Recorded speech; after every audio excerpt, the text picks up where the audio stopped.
Amada iglesia, la semana pasada iniciamos a estudiar el capítulo 2 del Evangelio de Marcos y nos ubicábamos en un escenario. El escenario en donde esta historia se está dando es nuevamente la ciudad de Capernaum. Recuerden que Jesús ha vuelto de su gira de predicación en la cual ha estado varios meses en las aldeas y pueblos de toda esta región de Palestina. Tan pronto como la gente se entera de la llegada, la gente va en masa a buscarle y dice la palabra del Señor que él aprovechó siempre esta ocasión para enseñarles. Marcos capítulo 2, el versículo 2 dice: "E inmediatamente se juntaron muchos, de manera que no cabían ni aún a la puerta, y les predicaba la palabra". En ese contexto es donde se da una de las declaraciones más chocantes, más desconcertantes de Jesús para muchos, que él tiene autoridad para perdonar pecados, y esto dicho a un paralítico que había venido para ser sanado de su parálisis. Y es chocante porque en ese lugar donde Jesús está enseñando se encuentra un grupo de personas que eran escribas, maestros de la ley, que habían venido a escuchar a Jesús porque su fama, recuerdan ustedes, se había difundido rápidamente. Estos hombres, como era de esperarse, entendieron perfectamente de lo que estaba hablando Jesús y lo que significaba. Por eso en sus corazones, dice la palabra del Señor, en sus corazones acusaron a Jesús de blasfemia. Sin embargo, Jesús, que conocía y que conoce los pensamientos de todos nosotros y que conocía los pensamientos de estos hombres, les demuestra plenamente su autoridad divina para perdonar pecados por medio de la curación de este hombre, que fue precisamente lo que estuvimos estudiando la semana pasada. Esto va a servir para iniciar una serie de confrontaciones que Jesús va a tener con los líderes religiosos de la época y que demostrarán nuevamente la autoridad de Jesús en distintas áreas. Son las respuestas de Jesús a estos cuestionamientos. El pasaje que estamos estudiando en la mañana de hoy se da ese mismo día. La palabra de Dios nos muestra, y en el rápido estilo de Marcos, que Jesús salió al mar y de nuevo muchas personas fueron a escucharlo. Muchas personas fueron a escucharlo, dice la palabra del Señor, versículo 13. Después volvió a salir al mar y toda la gente venía a él y les enseñaba. Nuevamente, esta es la oportunidad perfecta para que Jesús esté enseñando, porque él aprovechaba cada oportunidad para enseñar a las personas. Esa era su costumbre, lo que nos muestra además, mis amados hermanos, que el principal llamado de Jesús es la predicación del evangelio y la enseñanza. Él no vino como un milagrero o como un curandero simplemente, sino que su misión es predicar la palabra del Señor. A eso había venido. Justo en ese momento es cuando Jesús mira hacia un lugar en particular y pone la mirada en un hombre que está realizando su trabajo. Este era un hombre conocido por todos, pero a la vez odiado por todos. Su nombre, Leví, hijo de Alfeo.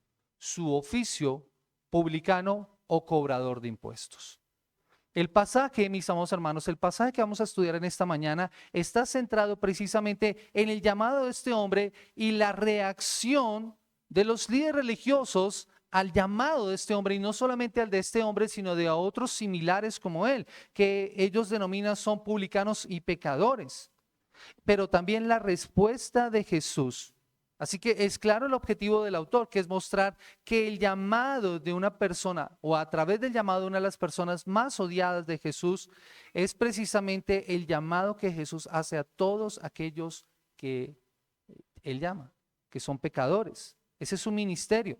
Ahora, ¿qué implica este llamado de Leví o de Mateo, como lo conocemos nosotros, para nosotros precisamente? Veámoslo precisamente en este sermón titulado El llamamiento de un publicano. Y lo primero que vamos a estar viendo es la primera escena, la encontramos nosotros en el versículo 14. Este pasaje está dividido en dos escenas y la primera ocurre precisamente a orillas del mar, en el llamado al publicano, el llamado al publicano. Versículo 14 dice la palabra del Señor: y al pasar vio a Leví, hijo de Alfeo, sentado al banco de los tributos públicos, y le dijo: sígueme, y levantándose le siguió. Como vimos al comienzo, Jesús ha salido de la casa en donde se encontraba y se ha dirigido al mar, esto es allí en el lago de Genesaret o en el mar de Galilea, y mucha gente le ha seguido, y esto es aprovechado por Jesús para enseñarles. Marco nos indica que al pasar en ese momento ve a un hombre que se llama Leví, que estaba sentado en el banco de los tributos públicos. Lucas nos dice acertadamente, nos dice claramente que su oficio era publicano, es decir, que él era un cobrador de impuestos. Benjamin Franklin dijo alguna vez que en este mundo hay dos cosas seguras: la muerte y el pagar impuestos. Gracias a Dios tenemos los contadores que nos ayudan para poder hacer la segunda. Lo hacen este mes precisamente. Eso es cierto, y era tan cierto ahora como lo era en el siglo I. El Imperio Romano tenía distintos impuestos en sus territorios, y en esa época Herodes Antipas, un rey títere puesto por Roma sobre Israel, tenía bajo su control la región del norte de Israel. Y esta región incluía una importante vía de comercio, una importante vía comercial y de tránsito de mercancías por las cuales había que pagar tributo y otros cobros aduaneros, los cuales iban para las ciudades y principalmente para Herodes. Mientras que los impuestos que se cobraban por los bienes, servicios y productos como la pesca que las personas ofrecían en esos lugares se destinaban para el imperio. Herodes, quien era el rey en ese momento, vendía las plazas de publicano al mejor postor. O sea, este era un puesto que usted recibía si podía pagar por él. No era por mérito, era por precio. Y estos, a su vez, debían cumplir con una cuota mínima para Roma. Lo que pidieran de más era para ellos. Así que este puesto, este tipo de oficio, se prestaba para la extorsión y para la corrupción. La gente en realidad no sabía con exactitud cuánto se debía pagar porque las leyes al respecto no eran claras y podían variar, de acuerdo inclusive al publicano que podía tasar con más precio algún producto. Así que estos hombres abusaban de su posición para enriquecerse a costillas del pueblo. La visión entonces que los israelitas tenían de ellos era la peor. Eran los más odiados de todos los hombres. Eran considerados traidores por la nación de Israel porque estaban al servicio precisamente de sus enemigos. Por causa de su actividad se volvían además marginados de la sociedad. Ellos eran excluidos de inmediato de la sinagoga, por lo que no podían participar de los oficios religiosos y la enseñanza, además porque eran considerados impuros por estar en contacto constante con gentiles, en este caso con los romanos. Nadie querría ser amigo de un publicano, porque estos eran pecadores. Juntarse con ellos era juntarse con alguien que era odiado y nadie quería esa fama para sí. A no ser de que fueran otros del mismo grupo, otros cobradores de impuestos.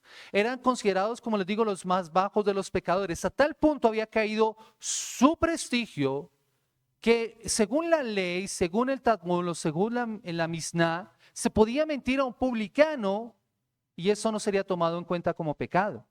Y para muchos maestros de la ley, un cobrador de impuestos que entraba a una casa hacía impura toda la casa. ¿A quién iba a permitir que entrara alguien, quién iba a permitir que un publicano entrara a su casa, sabiendo lo que todo esto implicaba? Ni siquiera la ofrenda de estos hombres, ni la limosna, se consideraba que debía ser digna de ser recibida porque era producto de un trabajo ilícito. Así que ni siquiera eso podían hacer estos hombres. Mis amados hermanos, con este panorama podemos hacer un perfil de la vida de Leví. Con este panorama nosotros podemos hacer un perfil de la vida de Leví. Había perdido su prestigio, su vida espiritual, familiar, su posición en la sociedad, por algo que le brindaba bienestar económico. Se nos dice que era hijo de Alfeo, pero noten que en ninguna parte de la escritura se nos da detalles de Alfeo. Porque posiblemente por causa de su oficio, la familia de Leví había roto relaciones con él. De hecho, algunas personas dicen, algunos comentaristas mencionan que Leví era un nombre común y que era usado precisamente para los levitas. Así que esto agregaba peso a la vida de Mateo porque en vez de haberse dedicado al sacerdocio, estaba sirviendo a los enemigos. Los insultos, las miradas que mostraban desprecio eran el pan diario de este hombre. Y la pregunta que me surgía al analizar esta vida de este hombre es, ¿valía la pena todo esto? Por supuesto que no. Pero es aquí donde podemos vislumbrar qué es lo que motivó no solamente a Mateo, a Leví, sino a muchos otros a tomar este despreciable oficio, y es el amor al dinero. Eso se había vuelto su ídolo, el amor al dinero. Es que piénsalo de esta manera, seguramente él pensó con dinero se puede comprar una casa grande, tener bienestar en medio de la opresión, estamos bajo un gobierno opresor, los romanos nos tienen dominados, pues ¿qué es mejor? Estar con ellos porque con ellos me va bien. Pero mis amados hermanos, a pesar de todo esto que se puede alcanzar con dinero, no hay una amistad sincera, no hay compañerismo. Lo más importante, ellos se distanciaban de la relación con Dios. Su vida es el triste relato de un hombre con riqueza material, pero en la total soledad y con nadie con quien compartir lo que seguramente había acumulado. Esa es la triste realidad de este hombre. Pero ese día en particular, ese día, las cosas cambiarían radicalmente y rápidamente. Seguramente Mateo había salido como de costumbre a ocupar su trabajo, el lugar donde trabajaba, cuando Jesús lo vio. Y no lo vio como lo miraban las otras personas. No lo miró con desprecio, no lo miró con odio, lo miró con compasión. Y luego pronunció estas palabras: sígueme. No pronunció las palabras que seguramente él escuchaba por la calle mientras iba de camino a su trabajo, los insultos y las miradas de desprecio. No fueron esas palabras. Así que al escuchar estas palabras, yo creo que Mateo debió haber sentido en lo más profundo de su ser algo. En ese momento, estas palabras debieron haber entrado en lo más profundo de su ser e impactarlo. No sabemos cómo, pero debemos suponer que ya debía haber escuchado a Jesús. Recordemos nuevamente que la fama de Jesús se había difundido. Jesús no era un desconocido. Sus enseñanzas se habían transmitido seguramente. Tal vez él lo había escuchado enseñar en alguna ocasión, no lo sabemos. Pero lo que sí sabemos fue la respuesta de este hombre al llamado irresistible de Jesús. Y esa fue una respuesta inmediata. Dice la palabra del Señor que tan pronto él escuchó eso, dijo, levantándose, le siguió. Lucas en el pasaje paralelo dice, dejándolo todo. Oigan esto, dejándolo todo. Eso quiere decir que él abandonó su riqueza que había acumulado, lo que había comprado producto de su trabajo, él lo abandonó. Estas palabras, mis amados hermanos, son familiares. Ustedes podrán recordar que nosotros lo estuvimos estudiando en Marcos 1, 16 al 20, cuando Jesús llama a un grupo de pescadores también para que le sigan, y ellos, dejando las redes, le siguieron. Dice la palabra del Señor que inclusive Juan y Jacobo dejaron a su padre Zebedeo junto con los jornaleros, o sea, dejaron también todo aquello que les daba bienestar y seguridad. Sin embargo, hay una gran diferencia entre el llamado de Mateo y el llamado de estos hombres, porque mientras estos pescadores podrían volver a su trabajo, como en muchas ocasiones lo hicieron, cuando un publicano renunciaba a su labor, ya no tenía la posibilidad, ni la más mínima posibilidad de volver a este oficio. Porque para él, para Mateo, eso debió haber sido una renuncia no solamente a su trabajo, sino a su estilo de vida y a la comodidad que posiblemente podría haber tenido hasta entonces. Ese sígueme de Jesús fue asumido como una renuncia a todo lo que él le había dado valor, pero que también había significado su triste existencia. Jesús lo llama y en su llamado le dice, deja todo aquello de tu vida por lo cual renunciaste a Dios y sé mi discípulo. El sígueme de Jesús es un llamado a ser su discípulo. Jesús le está diciendo a Mateo, deja de pensar que el dinero, que la posición económica que te da seguridad, porque no es así. Eso solamente yo lo puedo hacer. Tu vida de pecado te ha alejado de Dios. Yo te llamo para que me sigas y para que cambies tu vida. Mis amados hermanos, esto nos enseña una poderosa lección. El amor al dinero había sido un principio poderoso en la vida de Leví, pero el llamado de Cristo es aún más poderoso. Es más poderoso. Por mucho tiempo, inclusive, Leví había trabajado para aquel que se consideraba el rey de los judíos. Pero ahora, al escuchar las palabras de Jesús, el llamado de Jesús, sigue al rey vestido de siervo, por el cual todo lo que había tenido por ganancia ahora era considerado basura con tal de ganar a Cristo. Mis amados hermanos, ¿no es de eso de lo que se trata precisamente la conversión? ¿No es precisamente de eso de lo que se trata la conversión? ¿No es una renuncia total a aquello en lo que antes habíamos confiado que nos daba seguridad y bienestar para descansar plenamente en Jesús y en su salvación? ¿No es que Jesús y su reino eterno sean ahora nuestra prioridad y no la construcción de nuestro reino personal y perecedero? ¿No es precisamente una renuncia a nuestra vida de pecado que nos alejaba de Dios? Bien lo mencionaba Mari en Isaías capítulo 59. ¿No son nuestros pecados los que han hecho separación de parte de Dios con nosotros? ¿No es a eso lo que nosotros tenemos que renunciar en la conversión? Mis amados hermanos, el Evangelio hace un llamado radical que implica dejar todas aquellas cosas que nos separan de Dios para seguir a Jesús. Jesús enseña sobre el arrepentimiento y es muy probable que Mateo hubiera escuchado estas palabras, por lo que su corazón estuviera inquieto. Tan pronto escucha la voz de Jesús, dio media vuelta a su vida de pecado, al producto de su oficio y se vuelve a Dios. Eso es el arrepentimiento, eso es la conversión. Es como dice Richard Rancy. Estudiantes de la escuela bíblica, de escuela de teología bíblica, Richard Rancy en la cartilla de Cuán bueno debo ser dice esto. Él define arrepentimiento como un cambio de actitud que incluye tristeza por el pecado, deseo de pedir perdón, deseo por dejar el pecado y un irresistible deseo por seguir a Jesús. Y yo te pregunto, ¿esa es tu experiencia de conversión? ¿De arrepentimiento, tristeza por el pecado, deseo de pedir perdón, deseo por dejar de pecar y un irresistible deseo por seguir a Jesús? El arrepentimiento, mis amados hermanos, no es solamente un cambio superficial de opinión sobre ciertas cosas o sobre ciertas ideas. No es un mero reconocimiento de que algo en nuestra vida está mal.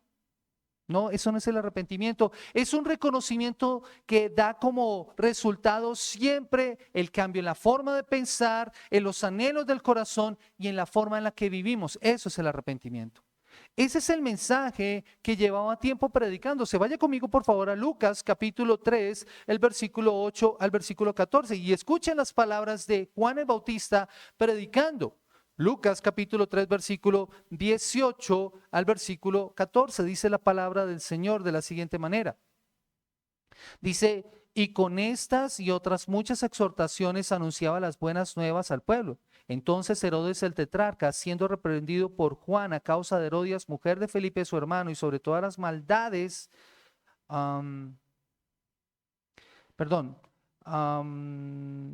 vaya conmigo, perdón, Lucas 3:10, es Lucas 3:10. Yo estoy leyendo desde el 8, perdón. Yo estoy leyendo desde más adelante, desde el 18. Dice la palabra del Señor, 3:8. Haced pues frutos dignos de arrepentimiento. No comencéis a decir dentro de vosotros mismos, tenemos a Abraham por padre. Porque os digo que Dios puede levantar hijos a Abraham aún de estas piedras. Y ya también el hacha está puesta a la raíz de los árboles. Por tanto, todo árbol que no dé fruto se corta y se echa en el fuego. Y la gente le preguntaba diciendo, entonces, ¿qué haremos? Y respondiendo les dijo, el que tiene 2 túnicas dé al que no tiene, y el que tiene de qué comer haga lo mismo. Y vinieron también unos publicanos para ser bautizados y le dijeron, maestro, ¿qué haremos? Y él les dijo, no exijáis más de lo que está ordenado.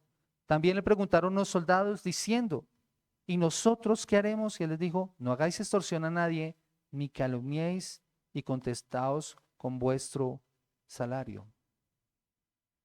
Esa era la predicación de Juan el Bautista. Y Jesús predica las mismas palabras.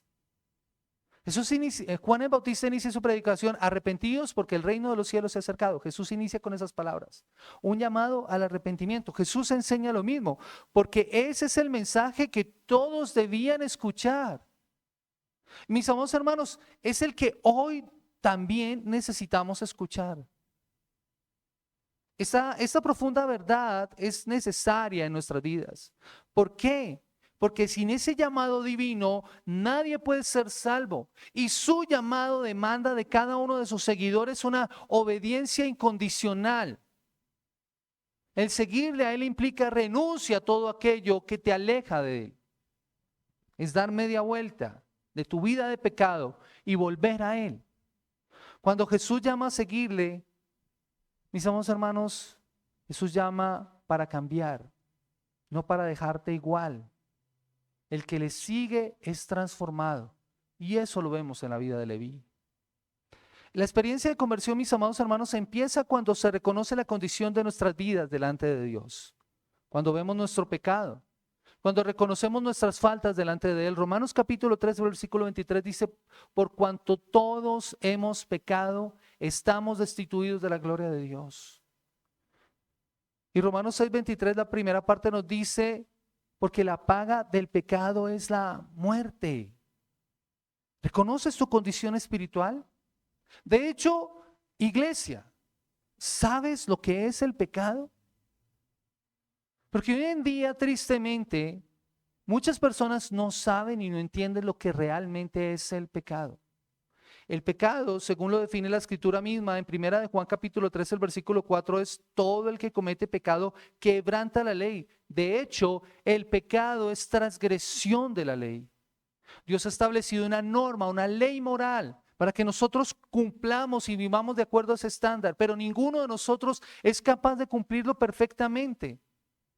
Y yo sé que para muchos hoy en día, en la actualidad, este mensaje no es popular. El hacer énfasis sobre el pecado y el llamado al arrepentimiento no le gusta a las personas, porque les hace sentir mal, les incomoda.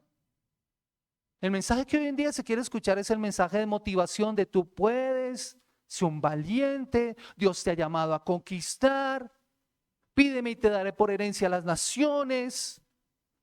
Y todas esas cosas que nosotros escuchamos.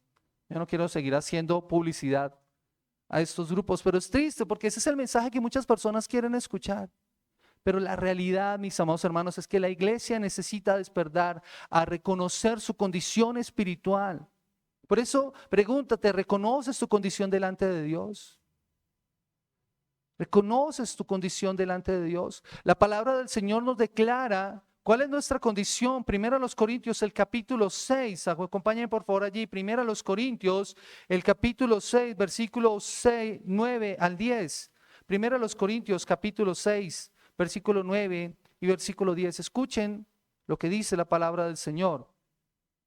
¿No sabéis que los injustos no heredarán el reino de Dios? No erréis, ni los fornicarios, ni los idólatras, ni los adúlteros, ni los afeminados, ni los que se echan con varones, ni los ladrones, ni los avaros, ni los borrachos, ni los maldicientes, ni los estafadores heredarán el reino de Dios. El pecado hay que llamarlo con su nombre, pecado. Eso es. No podemos decirle de otra manera. ¿Qué esperanza entonces tenemos? ¿Qué esperanza tenemos? Solo el llamado del Señor, el cual si escuchamos atentamente y venimos a Él en arrepentimiento y fe, entonces seremos rescatados. Escuchen lo que dice el versículo 11. Y esto erais algunos de vosotros. Mas ya habéis sido lavados, ya habéis sido santificados, ya habéis sido justificados. ¿En quién? En el nombre de nuestro Señor Jesucristo, por quien y por el Espíritu de nuestro Dios. Esa es la esperanza, la obra de salvación de nuestro Redentor. Y yo sé que muchos aquí podrían estar pensando que esto es solamente para los incrédulos. Yo ya no soy eso. Muchos podrían pensar que esto es solamente para aquellos como Mateo. Pero esta sigue siendo nuestra experiencia de conversión, mis amados hermanos. Los arrepentidos necesitan arrepentirse. Todos los días cuando nos damos cuenta de nuestra condición pecaminosa, debemos volver a Él en arrepentimiento y fe al Salvador, que nos llamó para seguirle y servirle. Es como dicen Nancy DeMoss y Tim Wilson en la cartilla En busca de Dios. Ellos dicen de esta manera: todo hijo de Dios que le busca de todo corazón debe darse cuenta de que el arrepentimiento no es una opción, sino un requisito. Entre paréntesis, mis amados hermanos, el arrepentimiento de nuestra vida es un estilo de vida. Y siguen diciendo, Dios dice, volveos a mí y yo me volveré a vosotros, Malaquías 3:7. El acto de volverse a Dios, renunciar al pecado conocido y obedecer lo que Él dice es arrepentimiento. ¿Escucharon esto? El acto de volverse a Dios, renunciar al pecado cometido y obedecer lo que Él dice es arrepentimiento. Ese es un paso crucial para todos los que están buscando a Dios para avivamiento. Así que el arrepentimiento no es solo un acto inicial en nuestras vidas cristianas, es la actitud a lo largo del desarrollo de nuestra relación con Dios. ¿No lo hace precisamente en la oración del Padre Nuestro? Modelo de oración que el Señor nos da y nos pide que nosotros le pidamos perdón por nuestros pecados. Perdona nuestras ofensas.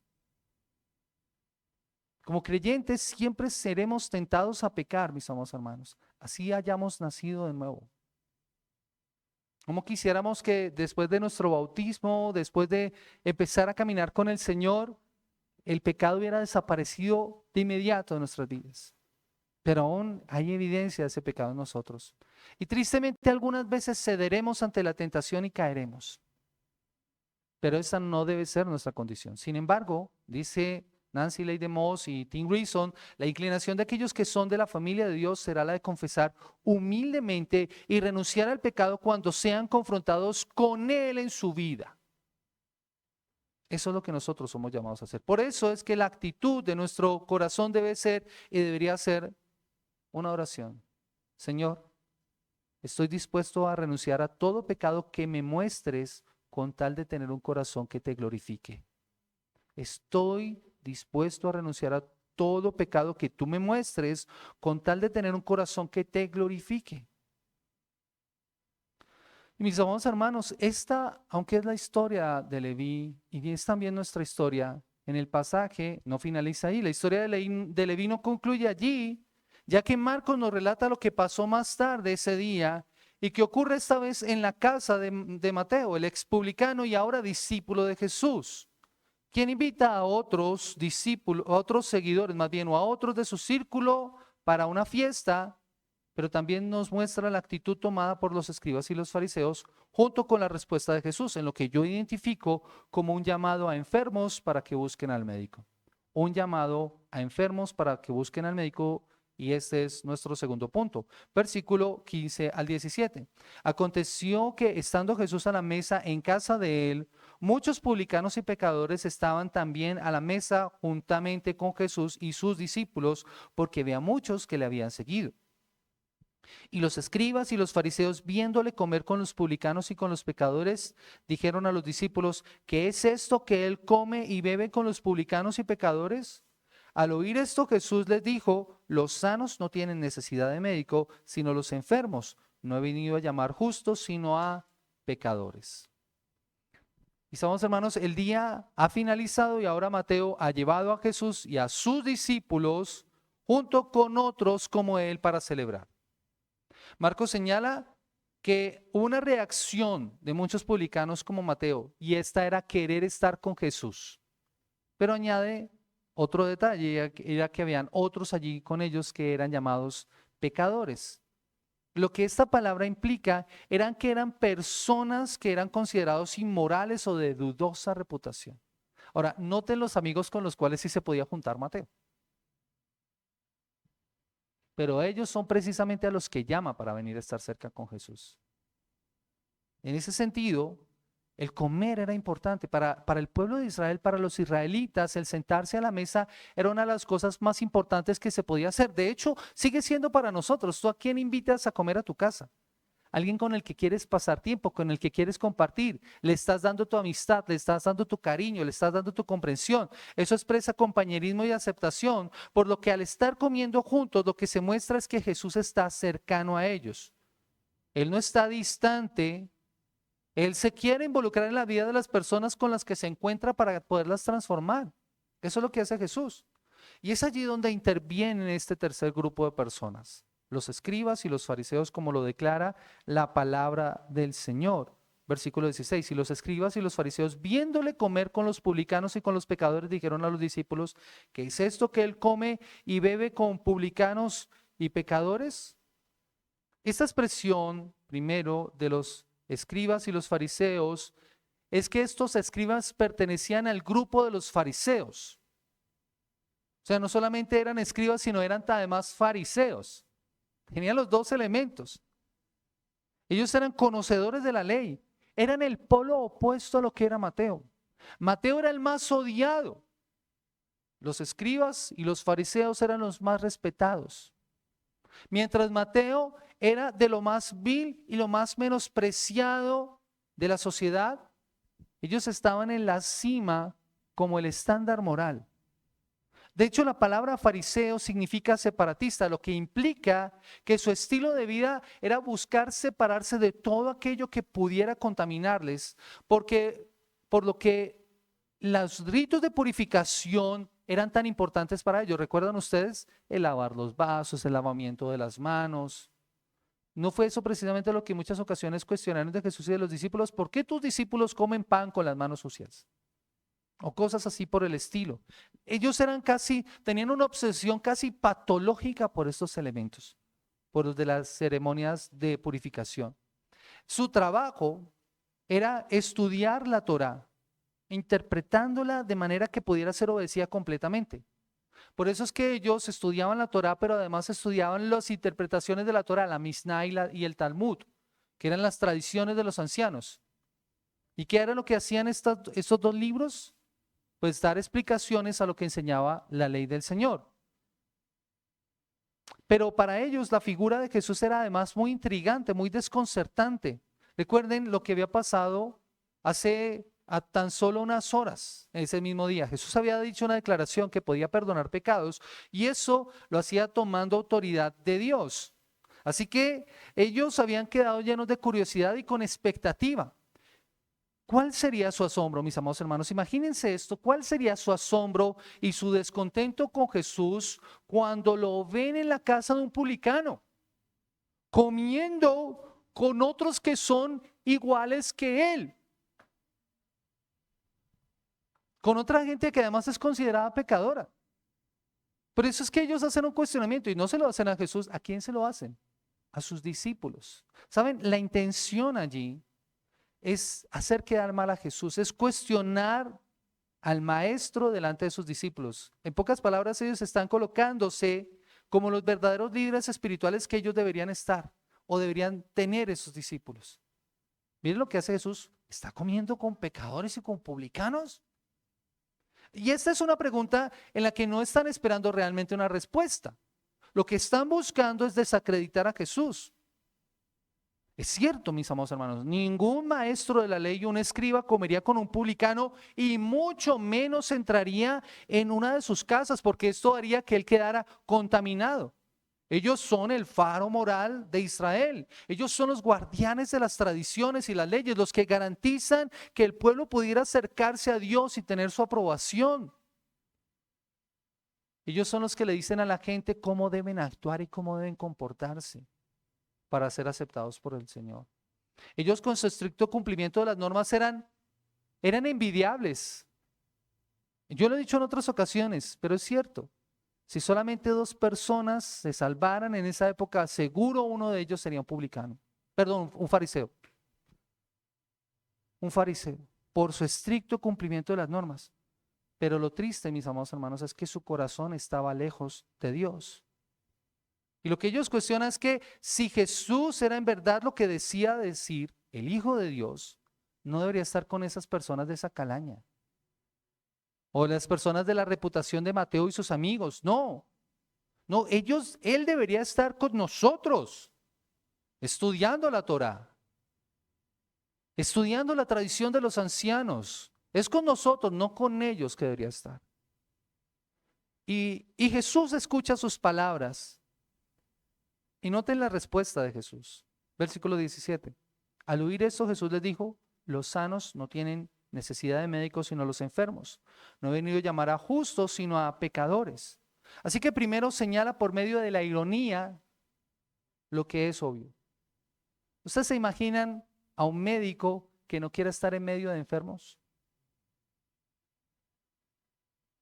Eso sería ilógico. Sería ir en contra aún de su propio juramento. Lo que expresa Jesús aún es cierto en nuestras vidas, mis amados hermanos. ¿Quién de nosotros en medio de la enfermedad no busca un especialista o un médico para tratar el asunto que nos está quejando, para que nos dé lo que nosotros necesitamos para ser sanados? Nosotros buscamos a un médico cuando estamos enfermos. Pero es claro que Jesús no está hablando aquí de una condición de salud física, sino de otra índole. Con sus palabras lo que Jesús expresa es quién es Él. Él es el médico para los que están enfermos con la enfermedad del pecado. Es por eso que Jesús está no con los que se creen justos, sino con los enfermos. Él es el gran médico que ha venido para los que están necesitados espiritualmente. Y por eso señala su misión. El llamado no es a justos, sino a pecadores. Con esto lo que Jesús está haciendo es señalándole su verdadero problema. Miren, mis amados hermanos, ellos se creían sanos, que no tenían necesidad de médico. Nosotros somos el estándar moral. Era lo que ellos creían. Hemos hecho todo lo que estamos haciendo para vivir una vida intachable delante de Dios. Pero lo que Jesús les señala es que la realidad es todo lo contrario de lo que ellos pensaban. Así que mis amados hermanos, el problema de los fariseos es también nuestro problema. Porque nosotros podemos estar en el espectro, o somos como Mateo, o somos como los fariseos. Somos como estos escribas. Cuando creemos que no tenemos necesidad de ese médico espiritual. Cuando en la realidad estamos en una condición tan crítica que si no la atendemos vamos a morir por falta de tratamiento. Tristemente, en medio nuestro, en medio de la iglesia, hay mucho fariseo en esta condición. Por eso Jesús cuestionó en muchas ocasiones a estos hombres. Miren, la palabra del Señor nos muestra las confrontaciones que Jesús tuvo con ellos, pero tal vez la más fuerte la encontramos nosotros en Mateo 23. Acompáñenme por favor allí a Mateo capítulo 23, vamos a leer, no vamos a leer todo el capítulo por causa de tiempo, pero vamos a leer los versículos 25 al 28, para que nos podamos hacer una idea de lo que Jesús les dice. Mateo capítulo 23, versículo 25 al versículo 28. Dice la escritura de la siguiente manera: ay de vosotros, escribas y fariseos, hipócritas, porque limpiáis lo de afuera del vaso y del plato, pero por dentro estáis llenos de robo y de injusticia. Fariseo ciego, limpia primero lo de dentro del vaso y del plato, para que también lo de afuera sea limpio. Ay de vosotros, escribas y fariseos, hipócritas, porque sois semejantes a sepulcros blanqueados que por fuera, la verdad, se muestran hermosos, mas por dentro están llenos de huesos muertos y de toda inmundicia. Así también vosotros por fuera, la verdad, os mostráis justos a los hombres, pero por dentro estáis llenos de hipocresía e iniquidad. Yo le invito a que usted lea el capítulo completo para que pueda darse cuenta de la radiografía que Jesús hace de estos hombres. Pero el asunto aquí, mis amados hermanos, es que en muchas ocasiones nosotros actuamos igual. Como les dije, si no somos como Mateo, somos como un fariseo. Confiamos en nuestros méritos y en nuestros logros para acercarnos a Dios y que Él nos bendiga. Confiamos en la obediencia, en la actitud moral. Pero esto quiere decir entonces, pastor, esto quiere decir entonces que Dios está en contra de que una persona viva una vida recta, correcta, íntegra. Nuevamente, por supuesto que no. Solo que la obediencia y la rectitud moral, la vida de piedad que nosotros debemos vivir debe ser resultado de la gratitud por la salvación que hemos recibido. No un medio para ganarnos el favor de Dios y la aprobación de Dios. Mire, la próxima semana, si el Señor así lo permite, vamos a hablar acerca de otro cuestionamiento que les hacen los escribas y los fariseos a Jesús, el asunto del ayuno. ¿Cuántas veces nosotros no hemos hecho un ayuno con tal de ganarnos el favor de Dios? ¿Cuántas veces muchas personas no han precisamente depositado su diezmo y sus ofrendas esperando que Dios les bendiga eso? O nos comportamos de X o Y manera, esperando la bendición de Dios, esperando su aprobación. ¿Quiere decir que no debo hacer esas cosas? Obviamente, no. No es eso lo que te estoy diciendo. Debes hacerlas. Pero tu motivación no debe ser ganarte el favor de Dios, su aprobación. Debe ser por respuesta en gratitud. Eso era lo que los fariseos consideraban. Consideraban que eran tan justos y buenos que Dios debía bendecirlos. Creían que por su celo, por la ley, por la tradición, Dios los iba a mirar con agrado. Pero en el proceso, mire lo que hicieron. Se separaron. Ese es el gran problema del fariseísmo en nuestras iglesias. Que nos hace separarnos, que nos hace ignorar a las personas que tienen realmente o que tienen necesidad de médico como lo tenemos nosotros, porque es que nosotros estamos en la misma posición. Ellos se volvieron selectivos y empezaron a considerar a los demás como indignos e inferiores. En la iglesia en la actualidad hay todavía mucho de ese espíritu fariseo, pero que se hace visiblemente no solamente en el cumplimiento de la norma, sino cuando solamente me fijo en lo externo y en lo superficial. Los fariseos por su ceguera no pueden ver su real condición perdida y necesitada. Mientras que los escribas ven a las personas, a las demás personas de la sociedad como un desecho, Jesús los mira como un campo misionero. Porque Él vino a buscar y a salvar lo que se había perdido, dice la Escritura. En su llamado, Él es un llamado a los pecadores al arrepentimiento. De hecho, el pasaje paralelo de Lucas, en el pasaje que estamos estudiando en esta mañana, él dice precisamente esto. Él no ha venido a llamar a justos, sino a pecadores al arrepentimiento. Por eso Jesús le ofrece su amistad a estas personas. ¿Y cómo lo hace? Lo hace con el propósito de salvarlos. Jesús se hace amigo de los pecadores y come con ellos no para validar su comportamiento, sino para transformarlos. Jesús no está aprobando aquí sus acciones, sus actitudes pecaminosas, tampoco es eso lo que está haciendo. Él se hace amigo de los pecadores no para respaldar su maldad o para alentar sus malos deseos. Él vino para liberar a las personas pecadoras de la esclavitud y la muerte espiritual. Él vino a rescatar del pecado a los pecadores. Por eso vino por nosotros. Por eso su misión es clara, como dice la palabra del Señor. No estaba dirigida hacia los que se creían autosuficientes, sino más bien hacia los que se sabían que no eran justos.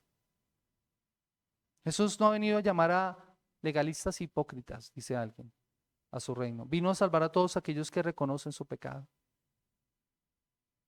Los fariseos, ellos se consideraban justos y creían que no necesitaban arrepentirse. ¿Cuándo hay más alegría en el cielo? ¿Recuerdan lo que dice la palabra del Señor? Cuando un pecador se arrepiente y no por 99 justos que no necesitan arrepentimiento.